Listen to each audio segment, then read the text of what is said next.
Good morning, Mr. Johnson. This is Cindy Malone at the office. I'm calling to inform you that it has been 3 hours since work has begun. May I ask what the problem is? Are you at home or are you on your way here? Please, stop with the jabbering. I don't need this so early in the morning. The damn phone's been beeping all morning. Knock it off, would ya? I want to say the same to you, sir. You do realize that it's Tuesday, a work day. You're supposed to be at your desk at 8:30. We have not received any kind of notice or request for a holiday. So I ask again, where are you and why aren't you here? Where do you think I am? I'm at home. I drank a wee bit too much last night. I have the worst hangover you can imagine. How do you expect me to work? Seems glaringly obvious that if I'm not there by now, I'm not coming in at all. Use your head. Sorry, but I'm not clairvoyant. How am I supposed to know when you're coming in? I've got a splitting headache. Rambling on is making it worse. Anyways, I'm taking the day off. Does that answer your question? Mr. Johnson, this is really not appropriate. You only joined the company 3 days ago. There are consequences for your actions. You missed the first day of work. On the second day, you were an hour late and a no-show today. You're taking the day off without permission because you have a hangover? That's not how things work, Mr. Johnson. I've been trained to educate you these past few days when you're here, but all I get is tongue-in-cheek answers. I'm at home with a headache. Do you even want to work here? Why do you even bother? Of course I want to work. If I really buckle down and start working, you'll be blown away. I'll start earning the company millions in no time. I'm sure you already know, but I had my own company before I let you guys hire me. I was a phenomenal CEO of my own company. Don't you forget that. The president of your company asked me to join, knowing full well what I had accomplished. I have connections to the president that you cannot even fathom. Yes, I know. You've mentioned that until I was blue in the face. So you know the potential I have. But despite these well-established facts, I get assigned to a mere branch office and not the main headquarters? What's up with that? In the bargain, I get you, Cindy was it, a novice to educate me. Educate me on what? I don't need education. I should be educating you. What are you, like 25 or 26? What worldly experience do you have? And you expect me to nod my head and goose step to your every command. You got another thing coming, young woman. I'm someone on a completely different level from you.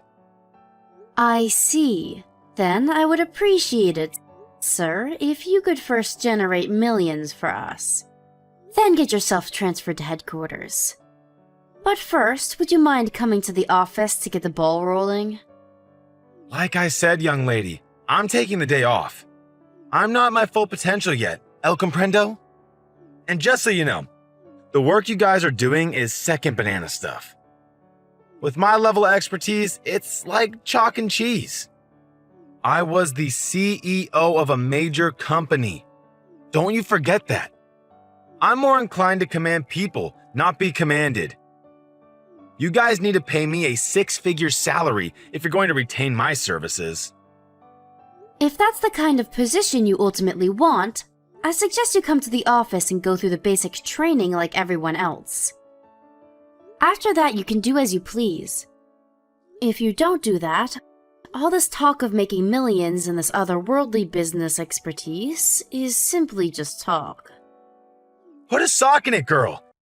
Don't give me that cheeky attitude. You really think you can get away with talking to someone way above your pay grade? I'm not so sure about that. You are twice as old as me, but by company standards, I am your superior. That would make you my subordinate. I don't and will not accept a woman as my superior. Please, I don't want to hear any more of your claptrap BS. I take it by BS you're referring to substantiated claims. That's all I'm hearing from you. If you feel such an aversion towards a woman as your immediate boss, I urge you to go the whole 9 yards and show us you can produce results. Then people might take you seriously. I take it you'll be in by 8:30 tomorrow, right? The after effects of your hangover won't last till tomorrow, will it? Yeah, you want me there. I'll be there. That's all I wanted to hear. Please don't be late. Mr. Johnson, your break time ended 15 minutes ago. It would be nice if you could get back to your desk right this minute. What are you up to now? What do you think I'm up to? I'm working. I'm outside making the rounds. How do you expect to conduct business without meeting clients face to face? Call it a fishing expedition. I'll snag us a huge whopper of a customer by the end of the day. Just sit back and watch the maestro at work. Excuse me? Making the rounds? You haven't even been assigned to a section yet. Besides, we're still in the middle of your training process. For your information, you're way behind the other new employees. Just get back here and back for the next session. I suggest you put that fishing reel down and get back to the office, Mr. Johnson. Like I said, I'm making my rounds. I'm at a client's place as we speak. Really? At a client's place, huh? Seems kinda strange. The client works right smack in the middle of that red light district down by 6th Street. Pardon me? I see that you took the company car without permission. The car was supposed to pick up a client at the airport. We had to arrange a hire on short notice. I had the car checked out.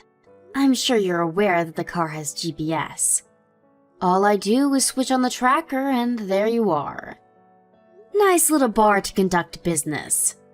Besides, should you really be drinking and driving? What's a GPS device doing on the car? That's a complete disregard of my privacy. A company car is not for private use, so that thinking won't fly. For a few drinks using the company car in the middle of a work week does not look good, Mr. Johnson. Did you need a drink so bad that you skipped out on your work training and made up this preposterous lie?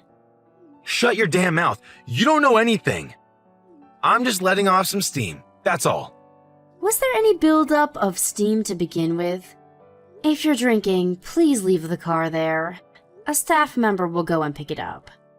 You'll drive it back to the office and I'll drive you back home in my car. I'll just mark you down as taking the rest of the day off. You okay with that? That means you're coming to my house, huh? While you're there, would you mind cleaning the place up a bit? The place is a pigsty. Are you being serious? I'm not your maid, Mr. Johnson. You're not? Funny that. Laundry's piled up and the kitchen sink looks like a shipwreck. Spotted a couple of huge cockroaches in the kitchen last night. How the hell am I supposed to eat and sleep in a dump like that? I'd be mighty grateful if you'd do that for me. Oh, yeah, could you also take my suits to the dry cleaners too? You do that, and I may even stay for the training session tomorrow.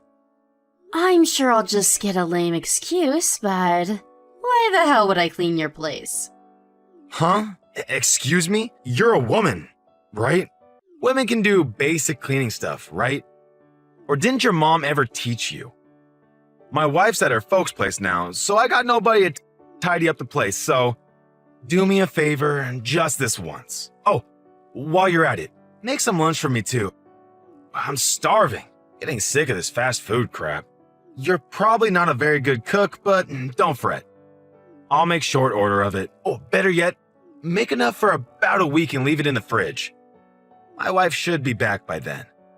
If not, come back and make some more next week.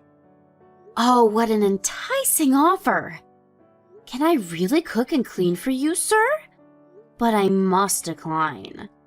I have no intention of getting involved in your personal matters, thank you. To be honest, after your vivid description, I have no inclination to even see the place. Besides, I'm too busy to waste my time with you. After I drop you off at your place, I plan to return to the office. What? Come on! You're going to be there anyways. I can't believe you're that busy. Why be so petty?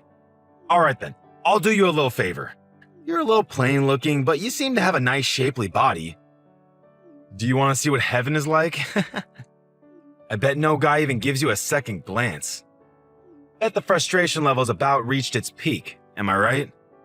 I have no desire to see heaven. And that comment you just made, it's simply inexcusable.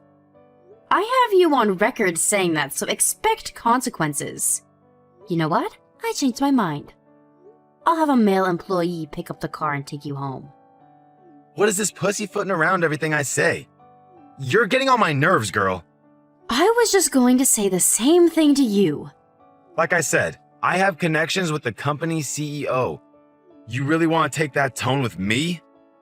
One word from me, and you'll be sorting mail in the basement.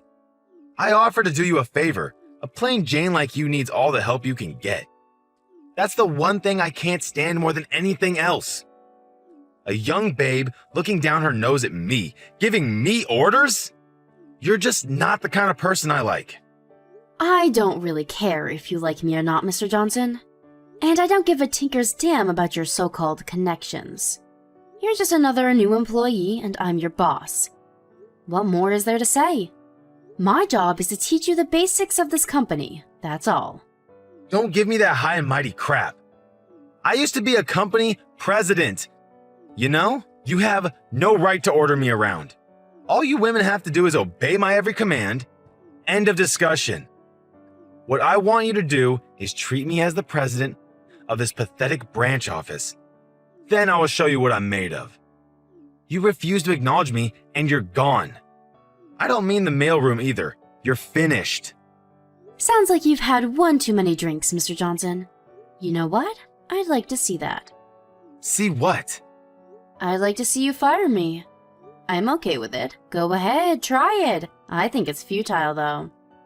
You really mean it? Alright, you said it, not me. Get ready for the blowback. I can just see you on your hands and knees in front of the entire company, begging for my forgiveness. You brought this on yourself. Hey, Malone, where the hell are you? Why aren't you at the office? So you just decided to go AWOL? I announced to everyone that I would be traveling to headquarters today.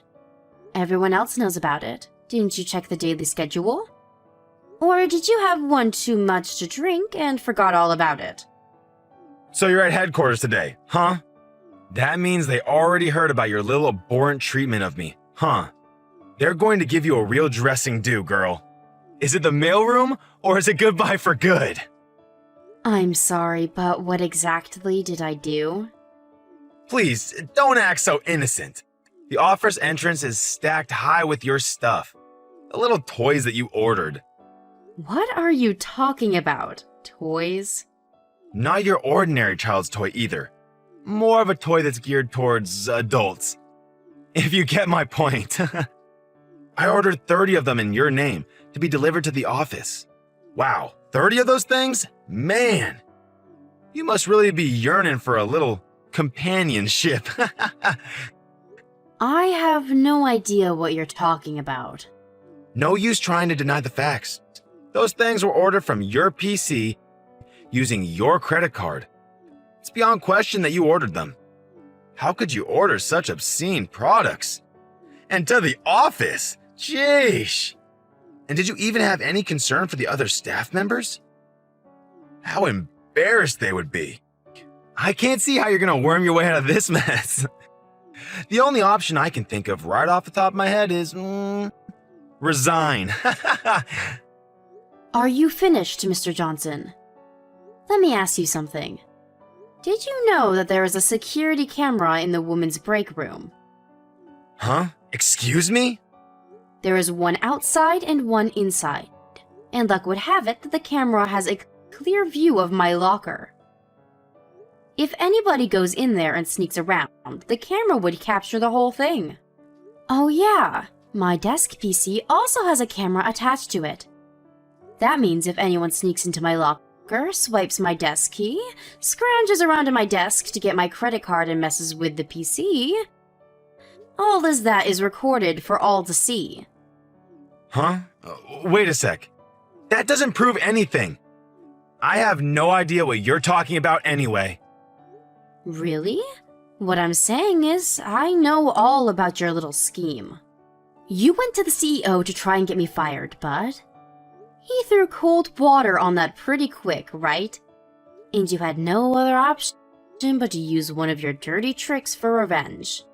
To be honest, it's a pretty pathetic little scheme you concocted. Not in very good taste, even for you.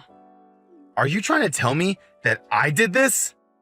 That's right. You did, didn't you? Why am I even asking you? The proof is in the pudding, as they say. We have video evidence of you going about your merry way. There's also footage of you ordering those toys on my PC.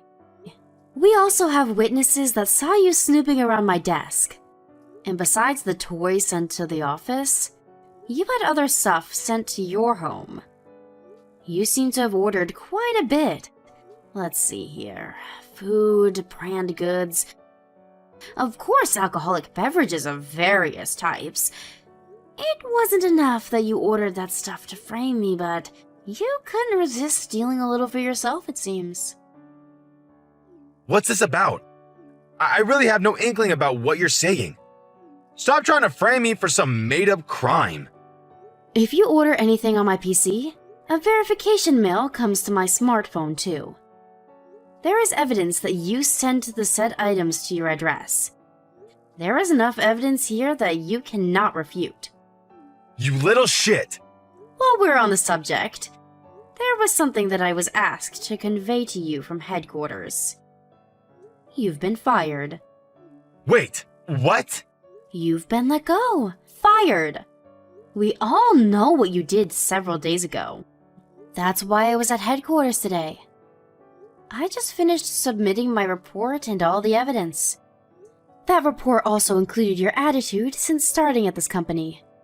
The company lawyer will be contacting you later in the week to discuss compensation for damages. You can gather up your stuff at your desk and in your locker and go home. No need to return, of course. That's all I have to say. Goodbye. Hold on a second. Why am I getting fired, for God's sakes? What? I did nothing. What's the big deal anyway? You really think stealing someone's credit card and using it without permission is not a big deal? Snooping around the ladies' locker room?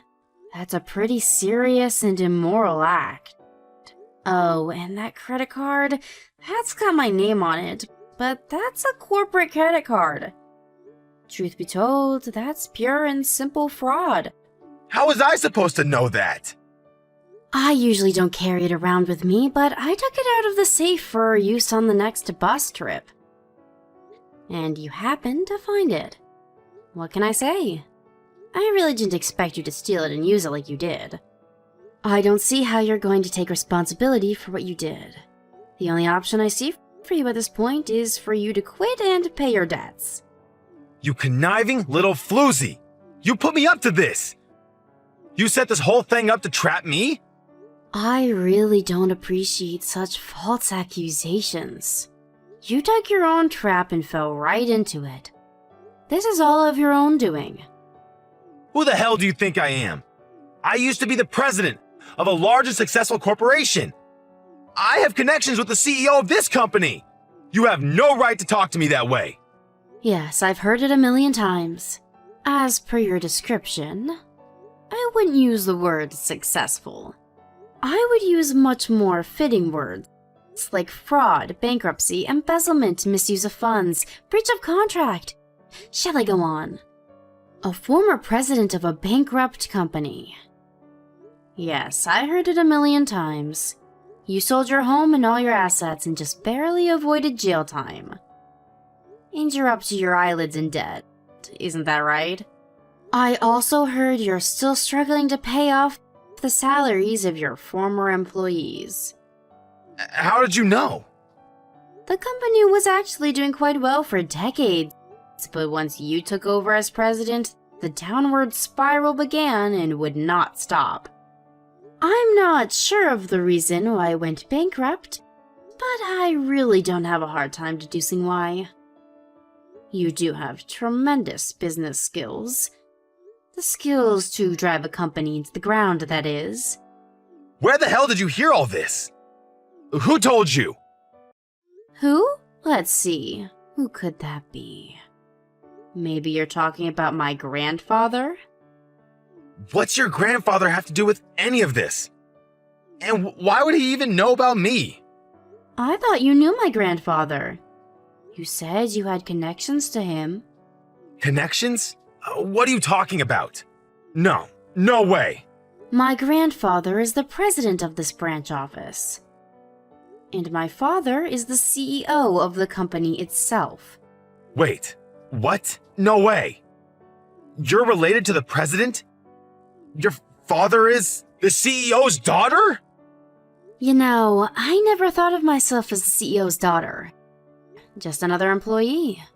I didn't get any help from my father to land this position. I worked my way up through the ranks all by myself.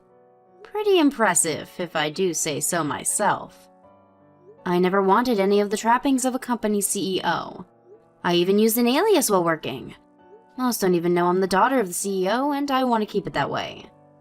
You're a battlefield mine. A mine? Me? What are you talking about?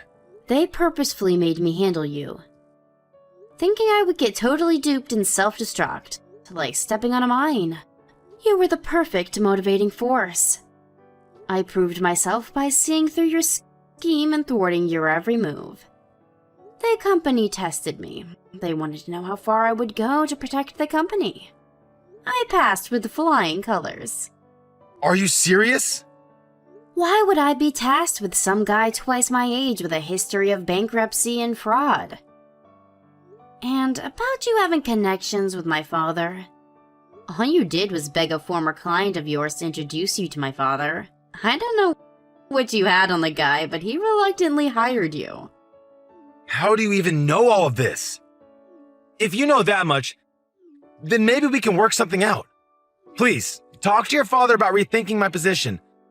Please, I need this job. And what you said about that client? I do know some things about this company. Maybe some things you don't want known. Let me stop you right there. My father nor my grandfather had anything to do with firing you. That was all my decision. Excuse me? You fired me? I'm your immediate superior.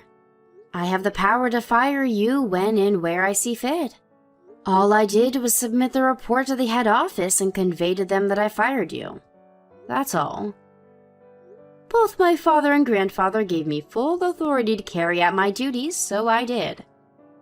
They told me I could do however I pleased with you. Fire you, demote you, even promote you if that was the case. I can't believe this. This is not happening. I need this job. I can't get fired. With no job, how am I supposed to pay off my debts? That does not concern me. You created that debt, every penny of it. Figure it out yourself. If you're so in need of a job, why didn't you just work to make it work? You had the chance. That's easy for you to say. I need this job. You can't fire me on the spot. If you're thinking of what you said earlier about that client of yours, the one you said knows some company secrets, he works at the head office now. He's my father's assistant. Seriously? I doubt he'll have anything bad to say about the company. Well, you have to give employees 30 days advance notice. That's even when you fire someone on the spot. Firing me on the spot is illegal. I could take you to court. You do know your business rules, I'll give you that. Figures, you were a company president once. But sorry to burst your bubble, Mr. Johnson. You've only been with us for 10 days. I think the minimum is 14 days. That means you're being asked to resign while in training, not as an official employee. As a trainee, This 30-day advance notice does not apply. I'm surprised you didn't know these rules. Wait a sec, what? As that is the case, I ask that you leave all the company property as is and only take your personal belongings. Once that's done, the security guard will escort you out. It was a pleasure working with you, Mr. Johnson. Good luck on your endeavors going forward. Please, give me one more chance. I'll change. I'll become a different person. I'll do anything you ask. I'll return all the stuff I ordered and pay for all and any damages I incurred. So, please, give me another chance? Please! I'm sorry, I can't do that. You had plenty of chances along the way. I'm out of chances to give you. Please, you have to believe me. One more chance, that's all I ask. No, sorry. You're asking the impossible. Your tone and attitude even now is questionable. You sound more like you're demanding that I give you a chance. When will you ever learn, Mr. Johnson? I wonder. No. You got me all wrong, Miss Cindy. I beg of you to reconsider. A little too late, don't you think? I don't want to see you there when I get back. I'll ask security to make sure of it. To be honest, I'm really not in the mood to see your face. Sorry to be so blunt. Goodbye, Mr. Johnson. A few minutes later, several security personnel arrived and escorted Mr. Johnson out of the building along with his personal belongings and 5 or 6 boxes of his so-called toys. Once in front of the building, he had nowhere to go and sat there on his boxes of toys like some street vendor hawking his goods. Eventually, the police showed up, threatening to arrest him for setting up shop without the proper permit. He somehow got his boxes into a cab and apparently made his way home. During the next couple of weeks, he tried every trick in the book to convince my father and grandfather to reconsider to no avail. He even sat outside the office and tried ambushing me. I managed to avoid him and, through my lawyer, demanded that he pay for the damages he's caused. He was now inundated with a considerable amount of debt in addition to his existing ones. His wife apparently had enough of him and filed for divorce. With no way to pay the debt, he borrowed from some very disreputable moneylenders. I heard he was on the run trying to avoid these guys. Apparently, he was caught and forced to work as a dockhand at some shipyard. He's already in his mid-50s, so I'm sure it isn't an easy life. He signed his own death warrant, in my opinion. I have zero compassion for the guy after how he treated me. As a matter of fact, it took me quite some time to clean up the mess he left behind. But in spite of all that occurred, I was able to complete the training for the other new employees and send them on their way. It was a long 10 days of being taken advantage of. To be honest, it was emotionally exhausting to say the least. But my father and grandfather commended me for a job well done and awarded me with a more than expected summer bonus. All my troubles went out the window after that. Now that everything is back to normal, I plan to take over as CEO of this company someday. To do that, I need to put my heart and soul into it.